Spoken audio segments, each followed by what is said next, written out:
नमस्कार मंडळी, मी आहे नम्रता आणि तुमचं माझ्या यूट्यूब चॅनलवरती खूप मनापासून स्वागत आहे. तर आज आपण काय बनवणार आहोत, थंबनेलवरून तर समजलंच असेल. तर आज बनवणार आहेत आहाते. कोणी त्याला आहाते म्हणतात, कोणी आयते म्हणतात, कोणी पिठाचे चिलेसुद्धा म्हणू शकतात, परंतु यात थोडाफार डिफरन्स आहे. तर इथे तुम्हाला घरगुती चविष्ट आणि झटपट अशा बनणाऱ्या पदार्थांची रेसिपीज पाहायला मिळतील. तर प्लीज माझ्या चॅनलला सबस्क्राईब करा. तर मी बनवणार आहे आज मेथीचे आहाते. चला तर मग सुरू करूया. मी 1 पाव मेथी घेतली आहे आणि लक्षात ठेवा मंडळी, आपल्याला मेथी ही बारीक पानाचीच घ्यायची आहे, जाड्या पानाची नाही घ्यायची. आता मी त्याला धुवून घेतलेली आहे. आता आपल्याला लागणार आहेत 5 ते 7 हिरव्या मिरच्या. अशा प्रकारे कापून घेऊया. आता घेऊया भरपूर असा सांबार, त्यालाही धुवून कापून घेऊया. आता 1 इंच अद्रक घेऊन तेही कापून घेऊ. आता 1 मोठा लसणाचा गाठा घेऊन तोही शिलून घेऊ.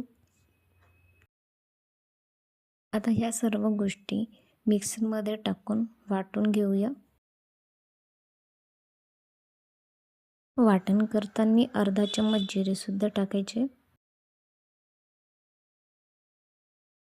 बघू शकता, आपल्याला असं छान बारीक वाटून घ्यायचं आहे. मी हे सर्व एका गंजामध्ये काढून घेते, कारण की आता मेथीसुद्धा बारीक करायची आहे. आता आपल्याला त्याच मिक्सरच्या भांड्यामध्ये मेथी टाकून घ्यायची आहे आणि वरून थोडं पाणी टाकायचं आहे, जेणेकरून मेथी छान बारीक होईल.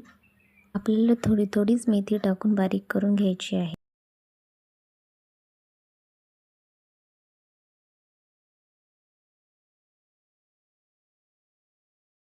ही बघा, आपल्याला अशाच प्रकारे पूर्ण मेथी बारीक करून घ्यायची आहे. तर मी पटकन सर्व मेथी बारीक करून घेते.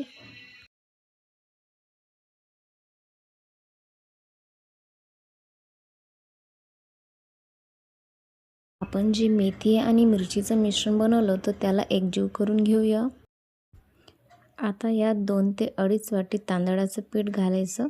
तुमच्याकडे जर तांदळाचे पीठ नसेल तर राशनचे तांदूळ तुम्ही वापरू शकता. रात्रीला भिजू घालायचे आणि सकाळी मिक्सरमधून काढून त्याचा वापर करू शकता. 1 चम्मच मीठ, अर्धा चम्मच हळद, अर्धा चम्मच लाल मिर्च पावडर आणि 1 चम्मच धनिया पावडर घालून घेऊया आणि त्यानंतर मिक्स करून घेऊया. आता तुम्ही बघू शकता की किती घट्ट बॅटर झालेलं आहे. तर आपण त्यात 2 ते 3 ग्लास पाणी थोडं करून सोडूया आणि मिक्स करून घेऊया.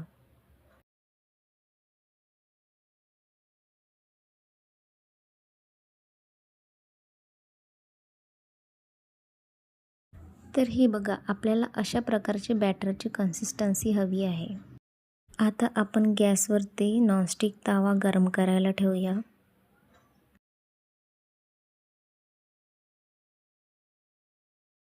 आणि दुसऱ्या साईडला एका वाट्यामध्ये तेल घेऊन त्यात एक स्वच्छ कापडाचा तुकडा टाकून घेऊया तवा पुसण्यासाठी. आता आपला तवा गरम झालेला आहे, तर तेलाच्या कापडाने त्याला पुसून घेते. आणि आपण जेव्हा तव्यावरती बॅटर टाकू तेव्हा प्रत्येक वेळी फिरवून घ्यायचं आहे, नंतरच टाकायचं आहे. आता जशा प्रकारे मी तव्यावरती बॅटर टाकलेले आहे तशाच प्रकारे टाकायचे आणि कमी गॅस करून तशाच प्रकारे 2 मिनिटं झाकून ठेवायचे. 2 मिनिट झालेली आहे. बघू शकता की वरची बाजू शिजली आहे. वरून 2-3 तेलाचे थेंब टाकून पसरून घेऊया आणि काठे मोकळे करून घेऊया सराट्याने. पलटून घेऊया. तर तुम्ही बघू शकता किती छान असा ब्राऊन कलर आलेला आहे. आपल्याला दुसऱ्या साईडने झाकून ठेवायची गरज नाही आहे. दुसऱ्या साईडने पलटून घेऊया आणि थोडं पकल्यानंतर सर्व करूया.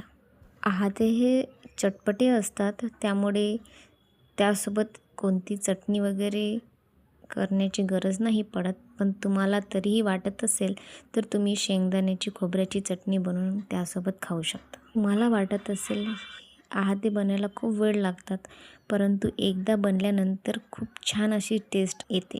तुम्ही एकदा तरी ट्राय करा, तुम्हाला पुन्हा पुन्हा खावेसे वाटेल. सर्व मेजरमेंट मी व्हिडिओच्या शेवटी दिलेलं आहे आणि तुम्हाला काही डाऊट असेल तर मला कमेंट करून सांगा. आणि माझे चॅनल लाईक आणि सबस्क्राईब करा. तुम्हाला छान छान रेसिपीज पाहायला मिळतील. थँक्यू.